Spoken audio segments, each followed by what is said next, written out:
Hello friends, आज की इस वीडियो में कुछ न्यू सीखने वाले हैं। आज हम लोग सीखने वाले सिंथेटिक डिवीजन। तो सिंथेटिक डिवीजन क्या होती है, किस तरीके से डिवाइड करते हैं, वो हम इस वीडियो में सीखेंगे।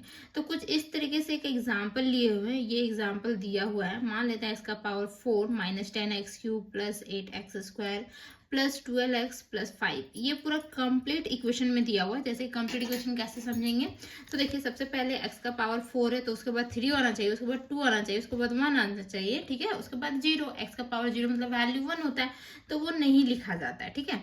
तो ये जो क्वेश्चन है इज डिवाइड्स बाई, ये डिवाइड किया जा रहा है, किसके द्वारा किया जा रहा है, तो x-2 के थ्रू इसको डिवाइड करेंगे। तो नॉर्मल डिवीजन हम लोग जानते हैं किस तरीके से होता है। जैसे कि हम यहाँ बता रहे हैं कि x-2 इस तरह से डिवाइड करेंगे और यहाँ x का पावर 4 इस तरह से, ये जो भी हमारा लिखा हुआ है क्वेश्चन यहाँ लिख देंगे, देन नॉर्मल डिवाइड करेंगे, ठीक है। बट यहाँ पे बोला है सिंथेटिक डिवीजन, तो हम लोग कुछ इजी तरीका देखेंगे। ये थोड़ा लेंदी हो जाता है डिवीजन, तो इससे इजी तरीका हम लोग देखेंगे कि किस तरीके से हमारा सिंथेटिक डिवीजन आएगा, तो मतलब कैसे सॉल्व करेंगे, सिंथेटिक डिवीजन क्या होता है, ठीक है। तो सबसे पहले हम लोग क्या करेंगे, सॉल्यूशन में लिखेंगे। देखिए सबसे पहले तो चेक करना होगा ये कंप्लीट में है, तो देख रहे हैं कि ऑलरेडी ये हमारा कंप्लीट में दिया हुआ है, ठीक है। देन तो यहाँ पे देखिए ये जो x-2 है, मतलब क्या होगा कि x की ही वैल्यू है 2। जैसे x-2 को हम क्या लिख सकते हैं, x इक्वल टू 2 लिख सकते हैं ना इस चीज को, ठीक है। तो हम यहाँ लिखेंगे the first row we write, actually में थोड़ा सा हम लिख देते हैं, ठीक है, थोड़ा लैंग्वेज लिख देते हैं। ब्लर हो रही क्या, ब्लर तो नहीं होनी चाहिए।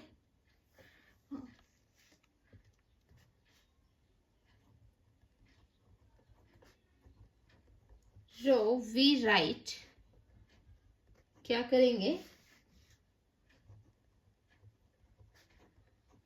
सबसे पहले कोफिशिएंट जानते हैं किसको बोलते हैं, ये हम रफ के लिए किए थे, ठीक है। तो हम इस साइड ऐसे कर देते हैं।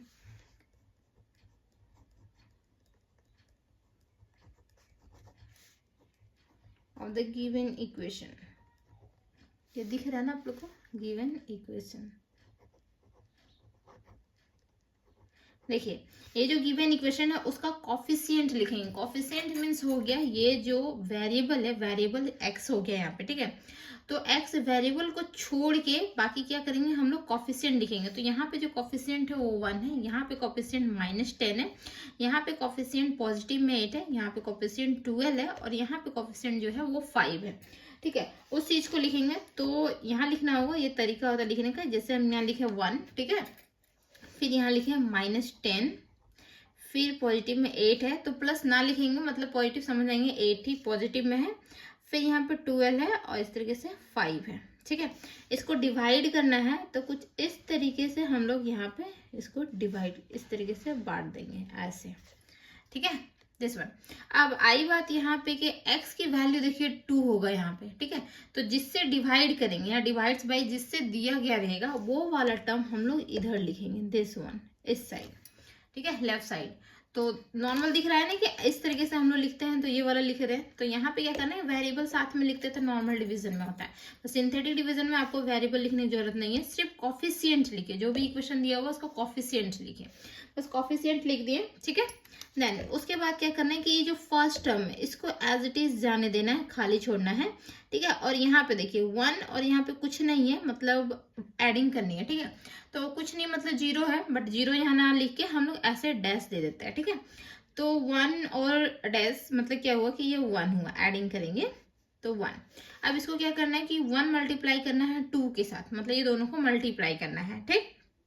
तो क्या होगा, 2 × 1 कितना होता है, 2 होता है। और वो 2 को जो है वो हम यहाँ लिखेंगे, दिस वन, यहाँ पे लिखेंगे। तो अब फिर दोनों को एडिंग करना है, तो देख रहे हैं कि -10 और 2 कितना होगा, -8 होगा, ठीक है, नेगेटिव में 8 होगा, तो यहाँ पे लिख देंगे -8, ठीक। देन उसके बाद क्या करना है, ये टर्म एंड 2 को दोनों को मल्टीप्लाई करना है। 8 × 2 16 होता है और ये नेगेटिव में होगा, ठीक है, यहाँ पॉजिटिव है यहाँ नेगेटिव है, तो नेगेटिव में जाएगा।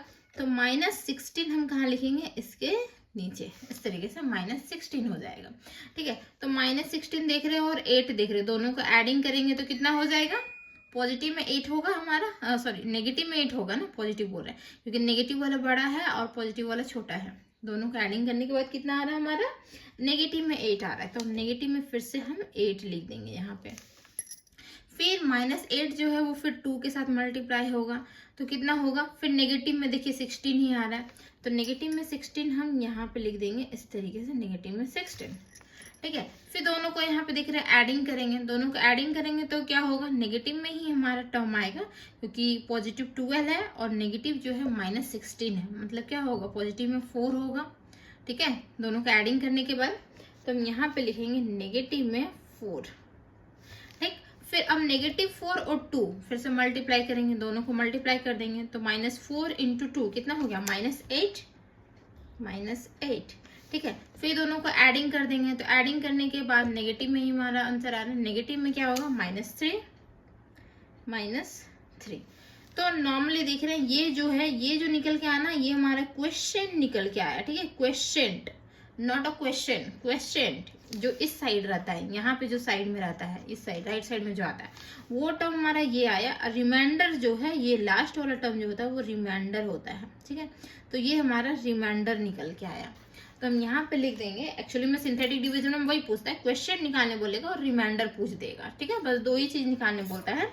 तो हम यहाँ लिखेंगे द क्वेश्चन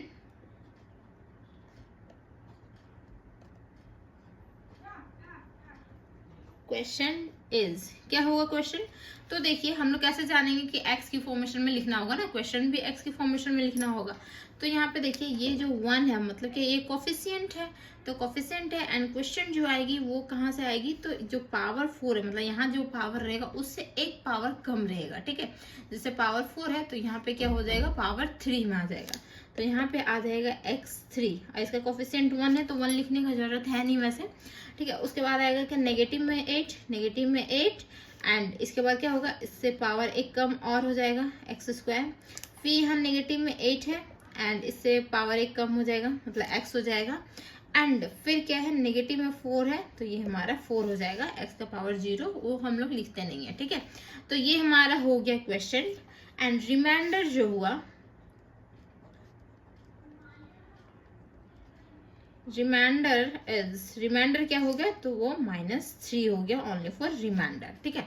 तो क्वेश्चन तो रिमाइंडर ही निकालने के लिए देता है सिंथेटिक डिवीजन में। तो उम्मीद है कि बहुत अच्छे से समझ में आया होगा सिंथेटिक डिवीजन कि हम लोग कैसे करते हैं। अगर वीडियो थोड़ी सी भी हेल्पफुल हो तो चैनल को जो सब्सक्राइब कर लीजिएगा। अब हम लोग मिलेंगे नेक्स्ट वीडियो में, टाटा बाय बाय।